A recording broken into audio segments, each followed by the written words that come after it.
Good morning, my dears. I hope you're having a great day. It's Monday. It's April. This is now week 4 officially of us not being together, which is crazy. Gabe, you want to say hey to the big kids today? Gabe, say hey to the big kids. No. No, not today. All right. Okay, so. Hey, big kid. Oh, now he says hey. So this week we are going to talk about proportional relationships some more. And Monday and Tuesday, you guys are going to do some practice with unit rate. So unit rate, you guys know this from last year, we did it this year, is the amount for one of something, right?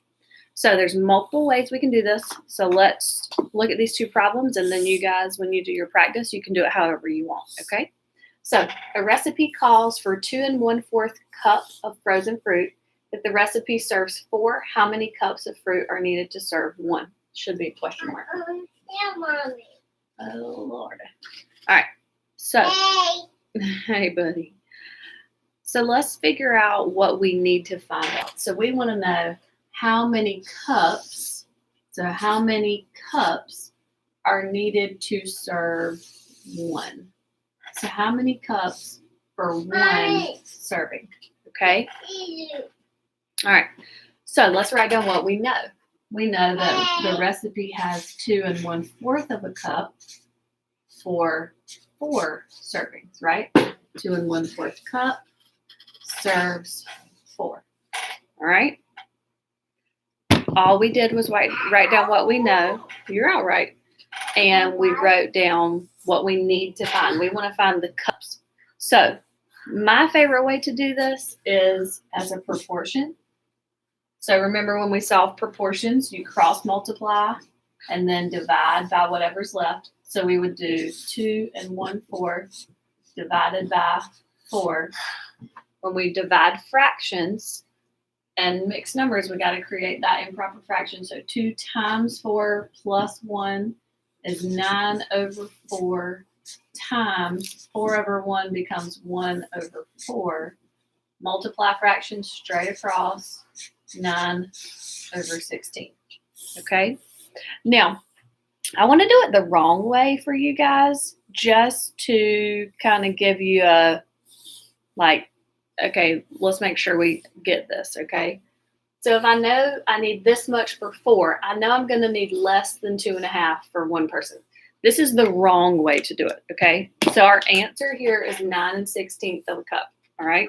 And you can check that if you wanted to. You could say 9/16 here, multiply here, and make sure you get the same thing as 2 1/4, and you should. But say we did it the wrong way. Say we accidentally said 4 divided by 2 1/4. So I'm going to say 4/1 times, and this is 9/4, so 4/9, 16/9. Okay, so that's like 1 7/9. That's close to 2. This times 4, is that going to give us 2 1/4? No, it's not. So we know that this way is wrong, okay? So always go back and check your work and make sure that it makes sense, all right? All right, so one more question, and here we go. A pool pump fills 1/6 of the pool in 1/3 of an hour. How much of the pool is filled in 1 hour? So again, first thing we need to do, let's do our question, all right? So how much is filled? How much is filled in 1 hour? So how full is it in 1 hour? Okay, now let's write down what it gives us.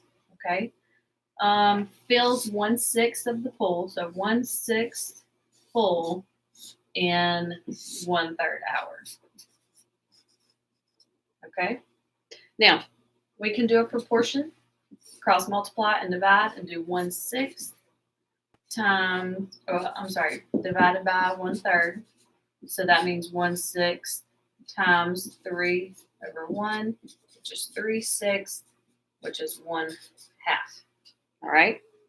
So we know our answer is 1/2. All right. Let me show you another way to do this. If you have a lot of stuff like this, I like to look at pictures. I know some of you guys like to do this way as well. If I know this is my pool and this is 1/3 of an hour, that means 1/3, 1/3, 1/3, 1/3 of an hour. How much of the pool is it? 1/6, right? All right. Well, if I want a whole hour, 1/6 plus 1/6 plus 1/6 is 3 out of 6, which is 1/2 as well. How could you check your work? Again, plug it in here. So 1/2 times 1/3, 1 times 1, 2 times 2, that gives us 1/6. Let me know if you have any questions. Please email, remind, whatever. And I love you. Have a great Monday and Tuesday. And I hope you enjoy your Desmos activity for today / tomorrow. So it should be fun. I love you guys. Have a great day. I love you guys.